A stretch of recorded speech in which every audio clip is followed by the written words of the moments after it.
জাতীয় নির্বাচনকে সামনে রেখে জামায়াতের কর্মকাণ্ডকে দুর্বিসন্ধিমূলক বলছেন বিএনপি নেতারা।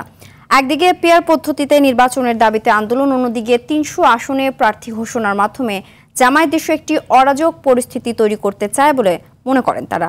রুদ্র রফিকের রিপোর্ট। ছাত্র জনতার গণ অভ্যুত্থানের পর রাষ্ট্র সংস্কারের উদ্যোগ নেয় অন্তর্বর্তী সরকার। একে একে গঠন করা হয় ১১টি সংস্কার কমিশন।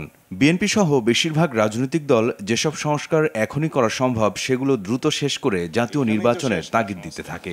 সংস্কার তো continuous process, we hope that আমরা সেটার দিকে যাব। অন্তর্বর্তী সরকার দায়িত্ব নেয়ার ১১ মাসের মাথায় নির্বাচন পদ্ধতি নিয়ে নতুন বিতর্ক শুরু হয়। বাংলাদেশ জামায়াত ইসলামী আগামী জাতীয় নির্বাচন পিআর বা সংখ্যানুপাতিক পদ্ধতিতে অনুষ্ঠিত হওয়ার দাবি জানায়। পরবর্তীতে তাদের সাথে যোগ দেয় আরও কিছু ধর্মভিত্তিক রাজনৈতিক দল।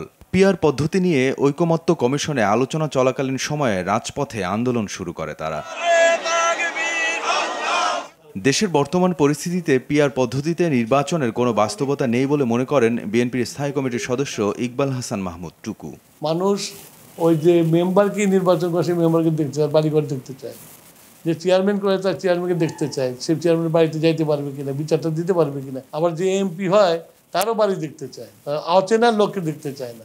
এবং বাংলাদেশের মানুষও এটা চায় না, বোঝে না।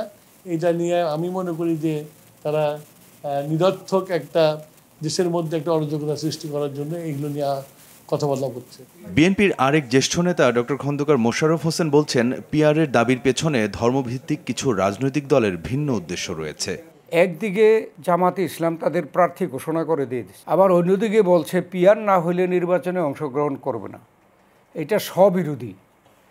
আমরা মনে করি যে তারা কোনো অন্য উদ্দেশ্যে এই বিষয়টা নিয়ে এখনও মাঠে কথাবার্তা বলছে। জাতীয় নির্বাচনের তফসিল ঘোষণার পর এসব দাবি দেওয়া আর টিকবে না বলে মনে করেন বিএনপির স্থায়ী কমিটির এই সদস্য। নির্বাচন কমিশন শিডিউল ঘোষণা করে দেবে, এগুলো কিছু থাকবে না।